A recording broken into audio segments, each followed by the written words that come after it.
Student of class 11। आज हम लोग मैथमेटिक में एनसीईआरटी वाले बुक का एक्सरसाइज 2.3 पे डिस्कशन करने जा रहे हैं। एक्सरसाइज 2.3 में सीधे सीधे आपका रिलेशन के बाद फंक्शन का कॉन्सेप्ट लगाना है। फंक्शन का डिफिनीशन बताया गया था कि कोई भी रिलेशन फंक्शन कब हो जाएगा, जब उस रिलेशन में जितने आर्डर पेयर दिए हैं उसमें से किसी भी दो या दो से ज़्यादा आर्डर पेयर का फर्स्ट कंपोनेंट इक्वल न हो। अगर फर्स्ट कंपोनेंट सारे आर्डर पेयर का फर्स्ट कंपोनेंट इक्वल नहीं होगा तो वो हमारा फंक्शन हो जाएगा रिलेशन।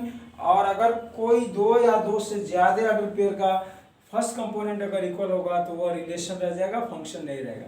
तो क्वेश्चन में यही है, which of the following relations are function. इसमें रिलेशन दिया 1 2 3 ये रिलेशन दिया, इसमें से पूछा जा रहा है कि कौन इसमें का रिलेशन फंक्शन है। Give reason. अगर हम कहते हैं कि ये फंक्शन है तो उसका कारण देना पड़ेगा, रीजन देना पड़ेगा।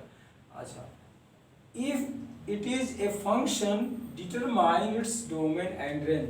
अगर इन तीनों रिलेशन में से किसी एक को हम फंक्शन डिक्लेयर करते हैं तो उस फंक्शन का डोमेन और रेंज भी राइट करना है। तो रिलेशन ये दिया है यहाँ पे, रिलेशन से 1 वाले में ये क्या है, given relation.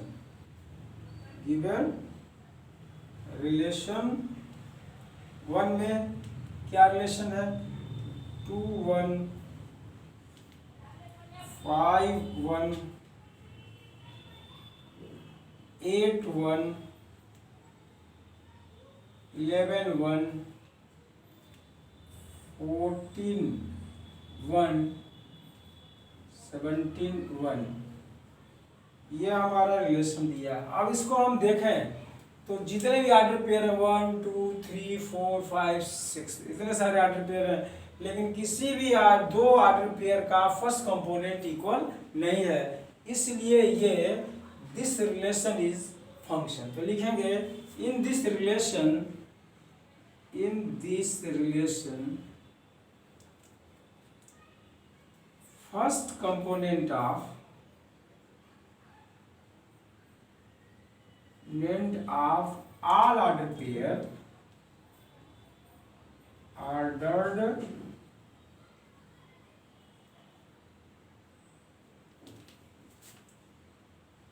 are not equal, so this is a function.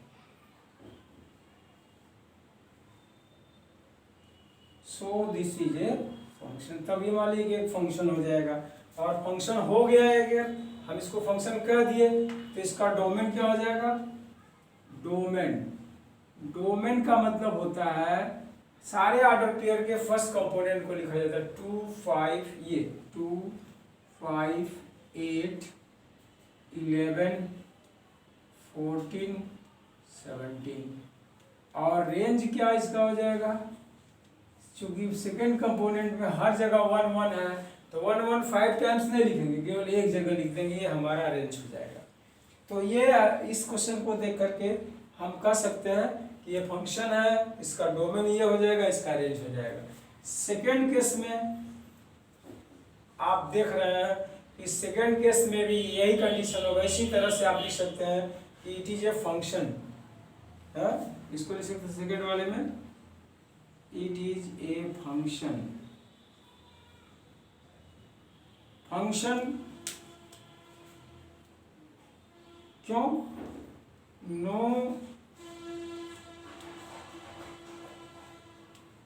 ये first component of distinct, first component of each order pair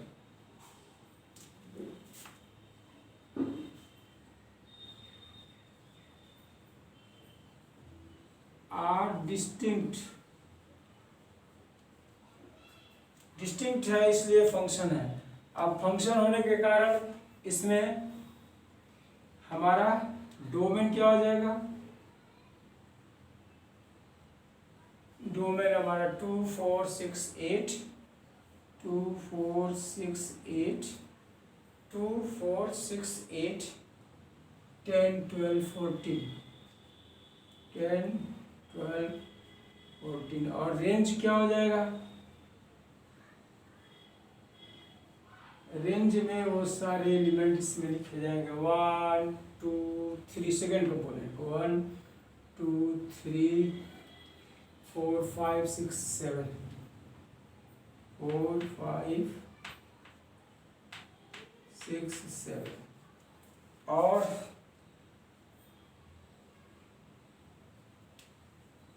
ये हमारा it is not function, it is not function.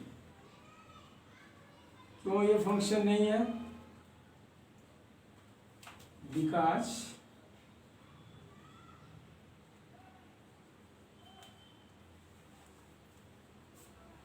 First component of this and this are equal. देखिए first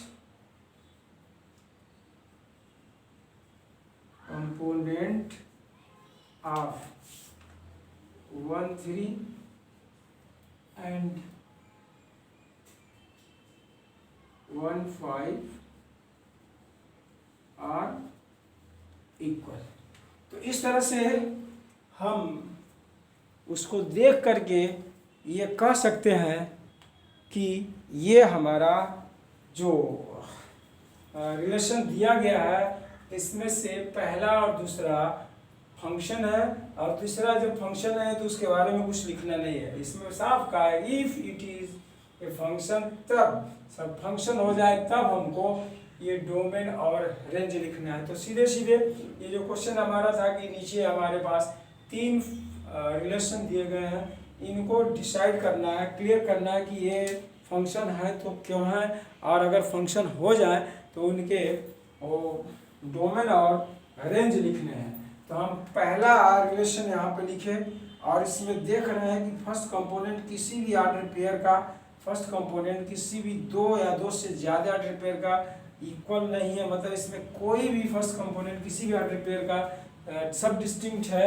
इस कारण ये जो है हमारा ये रिलेशन फंक्शन हो जाएगा, और जब ये फंक्शन हो गया तो डोमेन में ये फर्स्ट कंपोनेंट 2 5 8 11 14 17 एक सेट बना देंगे, ये डोमेन हो जाएगा।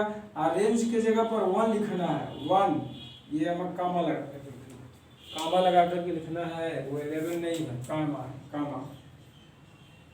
1 1 1 1 1 1 5 टाइम्स लिखने के बजाय एक जगह लिखा जाएगा, क्योंकि एक सेट के एलिमेंट्स एक ही एलिमेंट्स बार बार आए तो उसको केवल एक बार लिखा जाता है।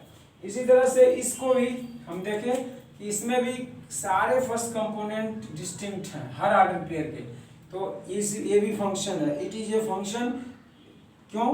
काजिज बताया first component of each order pair are distinct, इसलिए वो फंक्शन है। और फंक्शन हो गया तो डोमेन क्या हो जाएगा? 2 4 6 8 10 12 14 ये हमारा डोमेन हो जाएगा। और रेंज क्या हो जाएगा? 1 2 3 4 5 6 7 सेकेंड कंपोनेंट से, हर ऑर्डर पर के फर्स्ट कंपोनेंट से डोमेन बनता है, सेकंड कंपोनेंट से रेंज बनता है। तो ये चीज़ होगा। लेकिन यहाँ जैसे ही हम इस रिलेशन पे आ रहे हैं, इसमें 2 ऑर्डर पेयर हमारे ऐसे बन जा रहे हैं, 1 3 1 और 5 ऐसे मिल रहे हैं जिसके फर्स्ट कंपोनेंट इक्वल है।